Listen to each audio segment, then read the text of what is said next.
हाँ जी, practical exam देने जा रहे हैं और वाइवा वाइस क्वेश्चन अगर ये पूछे जाते हैं तो क्या आपको मालूम है? मैं दिखाता हूं, फिर मैं सारी जानकारी आपको दूंगा। पहला क्वेश्चन अगर आपसे वाइवा वाइस में पूछा जाए कि एग्जांपल दीजिए किसी नॉन ओमिक रेजिस्टेंस का, तो क्या आपके पास उसका जवाब है? कमेंट सेक्शन में पोस्ट कीजिएगा, आगे बात करूंगा, पूरी चीज बताऊंगा। नंबर 2, अगर क्या कंडक्टेंस होता है उसकी एसआई यूनिट्स क्या होती है? What is conductance and SI units. Number 3, wheat stone bridge sensitive कब होता है? क्या आपको ये मालूम है? बड़ी सिंपल से क्वेश्चन है, एग्जामिनेशन में वाइवा वॉइस में प्रैक्टिकल में पूछे जा सकते हैं। Number 4, galvanometer I current measure करने के लिए नॉर्मली यूज क्यों नहीं करते हैं हम लोग? गैल्वेनोमीटर को करंट के लिए नॉर्मली यूज क्यों नहीं किया जाता? एमीटर का पूरा नाम क्या है? क्या आपको पता है? गैल्वेनोमीटर को एमीटर में कैसे चेंज करते हैं, क्या इसकी जानकारी अगर आपको एग्जामिनर, प्रैक्टिकल एग्जामिनर आपसे पूछे तो आप बड़ी जल्दी और सटीक तरीके से क्या उसको समझा पाएंगे? नंबर 7वां, व्हाट इज शंट? शंट किसे कहते हैं? आगे की बात करें, एसी अट्रैक्ट करती है और डीसी रिपेल, जो अल्टरनेटिंग करंट है वो अट्रैक्ट करती है और डीसी डायरेक्ट करंट रिपेल करती है। क्या आपको मालूम है कि ऐसा क्यों होता है? नंबर 9, एसी ज्यादा डेंजरस होती है डीसी से, आखिर क्यों? Number 10, what is skin effect? आप इन 10 सवालों का जो मैं क्वेश्चन आपके सामने रख रहा हूं, बड़े सिंपल क्वेश्चन है, वाइवा में बहुत पूछे जाते हैं। क्या इनका जवाब आपको मालूम है? अगर मालूम है तो कमेंट सेक्शन में पोस्ट कीजिएगा। आज ही वीडियो में, अभी इस वीडियो में मैं इन 10 का जवाब आपको बता दूंगा, जैसे आप कंफर्टेबल हो जाएं कि मुझे पता चल गया। पूरा वीडियो देखिएगा, आपके लिए काफी जानकारी हो सकती है जो वाइवा में या प्रैक्टिकल एग्जामिनेशन में 2024 में बहुत शानदार नंबर आपको दिलवा सके। देखिए क्या है, ये थंबनेल आपके सामने मैंने बना रखा है कि फिजिक्स 2024 में एग्जाम में 30/30 कैसे लाएं या वाइवा में क्या पूछा जाएगा। तो चलिए बात को फटाफट बिना देर कमाए आपके सामने लेके आता हूं। देखिए ये आपका इवैल्यूएशन स्कीम है, ये आप जानते होंगे, नहीं जानते तो मेरे साथ जान लीजिए। आपको दो सेक्शन ए सेक्शन बी के जो एक्सपेरिमेंट दिए गए हैं, आपको मालूम है? नहीं मालूम तो मैं दर्शन भी करा दूंगा अभी आपको। 2 एक्सपेरिमेंट फ्रॉम ईच सेक्शन, यानी एक सेक्शन ए से एक एक्सपेरिमेंट, सेक्शन बी से दूसरा एक्सपेरिमेंट आपको करना है। 7-7 नंबर तो उसी के हैं। प्रैक्टिकल रिकॉर्ड जो आप देने वाले हैं 5 नंबर उसके हैं और एक्टिविटी के 3 नंबर हैं। इन्वेस्टिगेटिव प्रोजेक्ट वगैरह जो आप बनाते हैं, जो टीचर ने साल भर आपसे काम किया, वो 3 नंबर हैं। और यहां खेल शुरू होता है वाइवा वॉइस, क्योंकि क्या होता है कि आपका जो स्कूल है वो भी ये चाहता है कि अधिक से अधिक बच्चों को 30 में 30 मिले, जब तक कि किसी फिजिक्स के टीचर से आपकी लड़ाई ना हुई हो या आपको नापसंद ना करता हो। तो ध्यान रखिएगा कि अगर कोई टीचर, आपका इंप्रेशन किसी टीचर पे पॉजिटिव नहीं है और कोई ऐसी कांड आपने किया जिसकी वजह से पॉजिटिव नहीं है, तो जाके सॉरी बोल दीजिए और चीजों को नॉर्मलाइज कर दीजिए। देखिए नॉर्मल 99% जो टीचर्स होते हैं किसी भी बच्चे को लेके मन में भारीपन नहीं रखते हैं, बस उसका बच्चे का व्यवहार या आचरण ही उनकी ओपिनियन बनाता है। तो हमेशा ये चीज बेनिफिशियल रहती है एज ए स्टूडेंट कि आप जिस टीचर से शिक्षा ले रहे हैं या पढ़ाई कर रहे हैं उसके ऊपर अच्छा इंप्रेशन पड़े, तो अच्छा आपको मार्गदर्शन भी मिलता है और प्रैक्टिकल में आपको नंबर भी मिलते हैं। एक बात ध्यान रखिएगा कि देखिए आपके स्कूल में कई बच्चों के 30 में 30 आएंगे, इसमें पक्का है, लेकिन कईयों के ऐसे भी हो जाएंगे कुछ बच्चे कि 18-19 नंबर आ जाएं, 17 नंबर आ जाएं, 19 नंबर आ जाएं।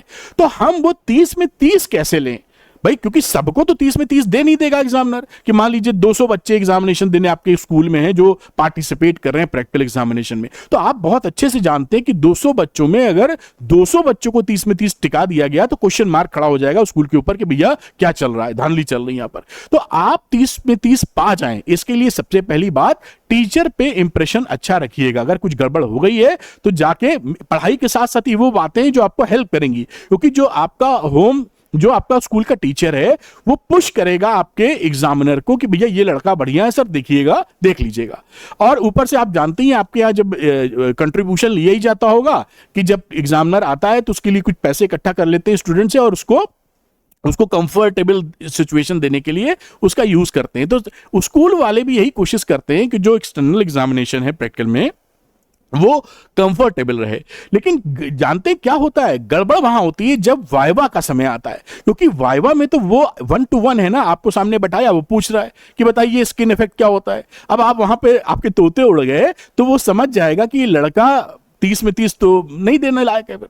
तो क्यों नहीं, जब आसानी से 30 में 30 मिल सकता है तो 30 में 30 लिया जाए। उसी बात को मैं आपको समझा रहा हूं। अपने जो रिकॉर्ड हैं, जो फाइलें हैं, वो प्रॉपर तरीके से बना लीजिएगा और अच्छे से बना के टीचर के कांटेक्ट में रख के उनको सबमिट कर दीजिएगा।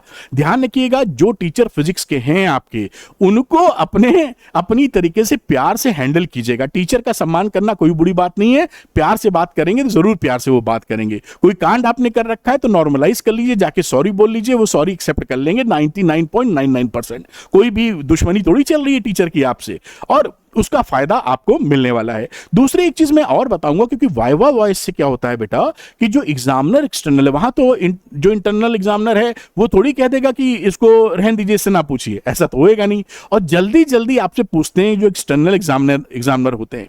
तो मुझे अपनी समय की भी बात आ रही है, मेरी फिजिक्स काफी स्ट्रांग थी, लेकिन मुझे केमिस्ट्री में 30 मिले थे और फिजिक्स में 29 मिले थे।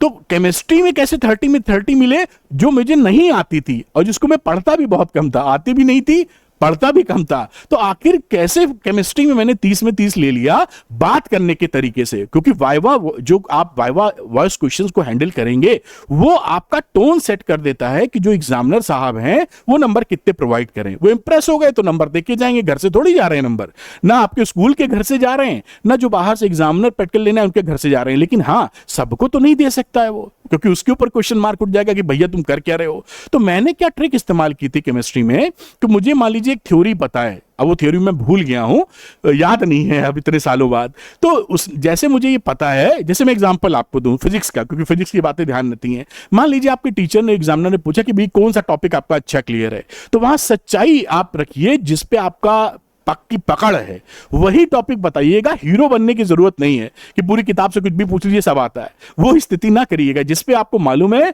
कि जिस बॉल पे आप छक्का मार सकते हैं और आपको छूट है कि बॉल वैसी दी जाए, तो आप कहिए कि हाँ सर मुझे ये गैल्वेनोमीटर वाला टॉपिक पसंद है या मुझे आता है, जैसे आपने बोल दिया। अब जैसे वो पूछे, मान लीजिए एग्जाम्पल के तौर पर गैल्वेनोमीटर की बात कर रहे हैं कि भाई गैल्वेनोमीटर क्या होता है, तो आपने धीरे से क्या, देखिए यहां पे चालाकी या आपकी क्लेवरनेस या आपकी स्मार्टनेस, मैं चालाकी क्लेवरनेस वर्ड यही यूज करूंगा, थोड़ा निगेटिव वर्ड लगता है। स्मार्टनेस, आपकी स्मार्टनेस बात करने में कैसे होगी कि सर देखिए मैं आपसे क्या बोल रहा हूं, ध्यान से सुनिएगा कि हाँ सर जो गैल्वेनोमीटर है वो डिटेक्शन ऑफ करंट के लिए यूज होता है, और कभी कभी छोटी करंट, जो लो वैल्यू करंट है उनको नाप लेते हैं, लेकिन बड़ी करंट नहीं नाप पाता है, उसके लिए तो कुछ और करना पड़ता है। अब देखिए मैंने अंत में क्या दे दिया, उसको एक रास्ता दे दिया कि भाई अब अगला क्वेश्चन पूछो कि छोटी करंट कैसे नापेंगे। आप देख रहे हैं मेरी बात करने के तरीके में कि मैंने बोला हाँ गैल्वेनोमीटर क्या डिवाइस है, डिटेक्शन ऑफ करंट पता करेगा कि करंट है कि नहीं, और छोटी करंट, लेकिन जो हाई वैल्यू करंट्स है उनको ये नाप नहीं पाता, उसके लिए कुछ और करना पड़ेगा। अब उसके जो एग्जामिनर साहब हैं उनको दिमाग में खुजली चालू कि ये बच्चा कह रहा कुछ और, तो भैया इसको पता है कुछ और। खट से उन्होंने पूछा कि हाँ भाई कुछ और क्या करना पड़ेगा। आपने बताया कि हम गैल्वेनोमीटर से एमीटर बना लेते। अब देखिए वहां भी आप खेल जाएंगे, जिससे आप क्या कर रहे हैं, उस एग्जामिनर को उस दिशा में ले जा रहे हैं, उस क्वेश्चन की तरफ ले जा रहे हैं जो आपको आता है, और वही पूछेगा तो आप सही जवाब देंगे। पूछना वही 3 4 5 क्वेश्चन है उसको, उससे ज्यादा समय नहीं है उसके पास। तो जब आप सारे सही जवाब दे देंगे इंप्रेसिव तरीके से, तो बात बन जाएगी। अब आपने कहा कि सर एमीटर, हम गैल्वेनोमीटर को एमीटर में चेंज कर लेते हैं जिससे हम हाई वैल्यू करंट को बड़ी अच्छी तरीके से नाप सके, लेकिन एमीटर वोल्टेज नहीं नाप पाता। देखिए आपने एंड में क्या खेल दिया कि ये भी पूछो हमसे। एग्जामिनर प्यार से समझ रहा बच्चा है, लेकिन आप क्या खेल गए, एमीटर की बात आप बता दी और अंत में कहा कि हाँ सर करंट तो नाप लेता है मीटर। इस तरीके से हम करते हैं कि भाई शंट लगा देते हैं पैरेलल में, गैल्वेनोमीटर के एमीटर बन जाता है, हाई वैल्यू करंट नाप लेता है, लेकिन सर ये वोल्टेज नहीं नाप पाता है। अब वो पूछेगा वोल्टेज नहीं नाप पाता तो कौन नापता है। अब आप आ गए वोल्टमीटर कैसे बनाते हैं। देख रहे हैं किस तरह से आप उसको गाइड कर रहे हैं, डायरेक्शन दे रहे हैं कि भैया हमसे यही पूछो। तो ये स्मार्टनेस अगर आपके बात करने में, जैसे मैंने एग्जांपल दिया, तो इस स्मार्टनेस से आप क्या करेंगे, उस जो एक्सटर्नल एग्जामिनर है उससे उस क्वेश्चन की तरफ घुमा देंगे जो आपको आता है, और आपको आता हुआ जवाब आप सही करेंगे तो पूछना वही ज्यादा से ज्यादा 4-5 है, आधे घंटे तो बैठाएगा नहीं आपको सामने, 5 मिनट के अंदर पूछना है। सारे सही जवाब, इंप्रेस हो गया कि लड़का बड़ा शानदार है, पढ़ाई लिखाई दुरुस्त है, 30 में 30 मिल गए। और ध्यान रखिएगा सबको 30 में 30 नहीं मिलेंगे, कुछ तो होंगे जो 20 से नीचे भी आएंगे। तो आपको 30 में 30 लेना है तो इन बातों का फॉलो कर सकते हैं। तो ये मैंने कुछ एग्जाम्पल दिए, जल्दी से मैं दिखा देता हूं कुछ बातें और जो मैंने आपसे की थी। देखिए आगे की बात यहां पे कर रहा हूं, ये देखिए सेक्शन ए है, आप जैसा देख पा रहे हैं इसमें आपके पास 6 एक्सपेरिमेंट है, ये और करके भी 5 वाला देखिए, ये आपका सिलेबस है जो सीबीएसई ने दे रखा है। और मैंने ये जो एक्सपेरिमेंट है पढ़ पढ़ के मैं बताऊंगा नहीं, ये तो आप जानकारी के लिए प्रेजेंटेशन मिल जाएगा। जो बच्चे ये चाहते हैं कि प्रेजेंटेशन उनको मिल जाए वो Arvind academy telegram channel join कर लीजिए, वहां पर ये प्रेजेंटेशन में डाल दूंगा 1 घंटे के अंदर, तो आप तुरंत ज्वाइन कर लीजिए, मैं डाल दूंगा, आप उसका यूज कर लीजिएगा। ये एक्सपेरिमेंट जो 6 एक्सपेरिमेंट सेक्शन में है, जिनमें से 4 आपको स्कूल वालों को कराने चाहिए, उम्मीद है कराए होंगे, नहीं कराए होंगे तो कुछ सेटिंग कर देंगे वो। तो यहां पर देखिए ये चैप्टर एनसीईआरटी का चैप्टर की बात करें तो ये करंट इलेक्ट्रिसिटी के ये शुरुआत के 3 एक्सपेरिमेंट हैं। फिर moving charges, magnetism, alternating current. मैं ये क्यों बता रहा हूं कि आपको पढ़ाई के लिए इन चैप्टर पे फोकस करना है। वाइवा वॉइस इन्हीं चैप्टर से आएगा क्योंकि ये इस चैप्टर को बिलोंग करते हैं। तो सारे चैप्टर की जगह किन चैप्टर पे फोकस कर लिया जाए वो मैं बता रहा हूं। जैसे करंट इलेक्ट्रिसिटी अच्छे से पढ़ लीजिए, मूविंग चार्जेस, मैग्नेटिज्म मैंने सब वन शॉट वीडियो वगैरह बनाए, आप तैयारी कर सकते हैं। अल्टरनेटिंग करंट आप अच्छे से पढ़ लीजिए। उसके बाद सेक्शन बी की बात करें, यहां देखिए तो यहां भी आपके मोटे तौर पर 9 एक्सपेरिमेंट है, जिसमें से 8 एक्सपेरिमेंट तो बेटा जी ray optics and optical instrument से ही है। तो रे ऑप्टिक्स ऑप्टिकल इंस्ट्रूमेंट पढ़ लीजिए, जिससे 8 एक्सपेरिमेंट तो यहीं कवर हो जाएंगे। 8 का मतलब है जो भी 4 आपके एग्जामिनेशन ने स्कूल ने कराए होंगे। नवा है सेमीकंडक्टर के ऊपर। तो इस तरह से आपको जो चैप्टर फोकस करने हैं देखिए वो current electricity, moving charges, magnetism, alternating current, ray optics और सेमीकंडक्टर। इसमें से चीजें ज्यादा पूछी जाएंगी, ज्यादा क्या पूछी ही इसी से जाएंगी, और कुछ है ही नहीं।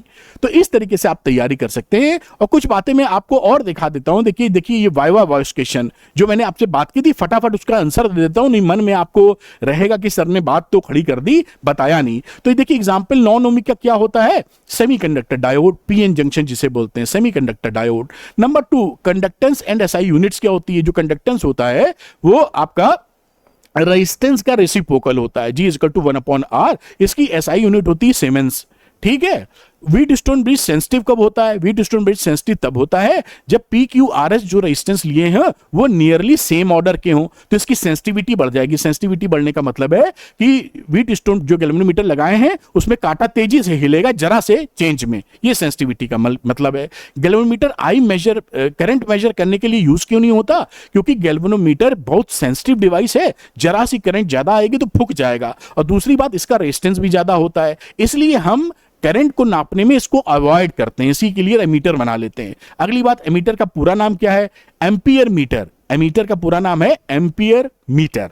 और उसके बाद गैल्वेनोमीटर को एमीटर में चेंज कैसे करते हैं, तो गैल्वेनोमीटर के पैरेलल में हम शंट लगा देते हैं, जिससे ये एमीटर में चेंज हो जाता है। शंट क्या होता है, शंट होता है बहुत ही कम वैल्यू का रेजिस्टेंस। शंट क्या है, बहुत कम वैल्यू का रेजिस्टेंस है। एसी अट्रैक्ट करती है, डीसी रिपेल करती है। तो एसी अट्रैक्ट कैसे करती है, क्योंकि एसी में हमेशा प्लस माइनस पोलैरिटी बदल रही होती है। तो जब आप कोई गलती से छू लेता है एसी करंट को, जो घर में आ रही है हमारे, टच किया, तो टच करने में वो करंट तो प्लस माइनस कर रही है, लेकिन आपका बॉडी उसके साथ प्लस माइनस करने में टाइम लैग हो जाता है। मतलब अगर वो प्लस है तो आप उतनी जल्दी बॉडी प्लस नहीं कर पाती, माइनस पे ही रह जाती है टाइम लैग की वजह से। तो प्लस है करंट, माइनस है आप, तो अट्रैक्शन चालू हो जाता है। इसलिए एसी फैटल है, एसी चिपका लेती है। घर में किसी को करंट लगेगा तो चिपक जाएगा उसके अंदर, लेकिन जो डीसी होती है वो रिपेल करती है, क्योंकि डीसी में प्लस माइनस बदलता नहीं। अगर प्लस है और आपने गलती से छू दिया तो आप भी प्लस हैं, तो दोनों प्लस प्लस ने रिपल्शन कर दिया, तो आपको झटका मारेगी। तो बैटरी की करंट जो है डीसी वाली वो झटका मारती है, और घर में जो करंट आती है अल्टरनेटिंग करंट वो चिपका लेती है। ये इसका रीजन मैंने आपको बताया, ये इंटरेस्टिंग है काफी। अच्छा, एसी मोर डेंजरस क्यों होती है डीसी से, इसलिए मोर डेंजरस होती है बेटा जी क्योंकि एक तो ये चिपकाने का काम करती है, आप समझ गए जैसे मैंने बताया। दूसरी, इसकी पीक वैल्यू क्या होती है, ज्यादा होती है आरएमएस वैल्यू से। जो हमारे घर में वैल्यू आ रही है, मान लीजिए 220 वोल्ट आ रहा है, ये आरएमएस वैल्यू है, इसको कन्वर्ट करेंगे इनटू √2 करके पीक वैल्यू पे, तो 311 के आसपास आ जाएगा। तो ये 220 वोल्ट दिखता है, असल में 311 तक जाता है, तो फैटल हो सकती है आपके लिए, जानलेवा। स्किन इफेक्ट क्या होता है, जो अल्टरनेटिंग करंट होते हैं इसकी फ्रीक्वेंसी अगर आप बढ़ा देंगे तो इसमें जो इलेक्ट्रॉन मूव करते हैं किसी कंडक्टर के सरफेस पे मूव करना चालू कर देते हैं। इस सरफेस के मूवमेंट को हम बोलते हैं स्किन इफेक्ट। स्किन हो गई ना भाई, कोई तार लिए बैठे हो, उसकी स्किन क्या है, बाहरी आवरण। तो जैसे फ्रीक्वेंसी आप बढ़ा देंगे अल्टरनेटिंग करंट की, उसके सरफेस पे आपको करंट का फ्लो चालू हो जाएगा। तो ये आप फायदा, ये सारी बातें मैंने एक्सप्लेन कर दी जैसे आपको अजीब ना लगे। तो बेटा अगर आप तैयारी कर रहे हैं फिजिक्स के एग्जामिनेशन की, जैसा आप जानते भी हैं, तो आपके लिए हम लोगों ने बना दिए हैं श्योर शॉर्ट क्वेश्चंस। ये श्योर शॉर्ट क्वेश्चंस क्या है? 30-35 क्वेश्चंस का सेट है जो आप लगाने के बाद आश्वस्त सकते हैं बोर्ड में काफी अच्छा परफॉर्म करेंगे। इसके अलावा एमसीक्यू वगैरह भी दे दिया कि स्टडी रीजनिंग जो अच्छी प्रैक्टिस करा दे। ये वैसे ही क्वेश्चन हैं जो एग्जामिनेशन में पूछे जाते हैं और इसको जरूर लगा लीजिएगा, बड़ा फायदा मिलेगा। 12th फिजिक्स है, 12th मैथ्स है, 12th केमिस्ट्री बायो भी है। यहां हम लोगों ने बंडलिंग भी कर दी है, 12th पीसीएम 12th पीसीबी जिस 699 में है। और बेटा ये काफी है, अगर आप इसको लगा लेते हैं तो कुछ और लगाने की जरूरत नहीं, ये अपने आप में सफिशिएंट है, फुली सॉल्व्ड है सोल्यूशन के साथ, आपको कहीं सोल्यूशन के लिए भटकना नहीं पड़ेगा। तो जो बच्चे ये चाहते हैं कि श्योर शॉर्ट क्वेश्चन लेना, वो अरविंद एकेडमी ऐप को डाउनलोड कर लीजिए, इसका लिंक डिस्क्रिप्शन में दे रहा हूं, और स्टोर सेक्शन में जाकर आप इन कोर्सेज को, श्योर शॉर्ट क्वेश्चंस को ले लीजिए और लगाना शुरू कर दीजिए और आश्वस्त हो जाइए कि बोर्ड में शानदार नंबर आने वाले हैं। Thank you very much, wish you all the best. उम्मीद करते हैं ये वीडियो इंटरेस्टिंग रहा होगा और आपको अच्छी डायरेक्शन प्रैक्टिकल एग्जामिनेशन के लिए मिली होगी। Thank you. Arvind academy channel को सब्सक्राइब करना मत भूलिएगा। God bless you, bye.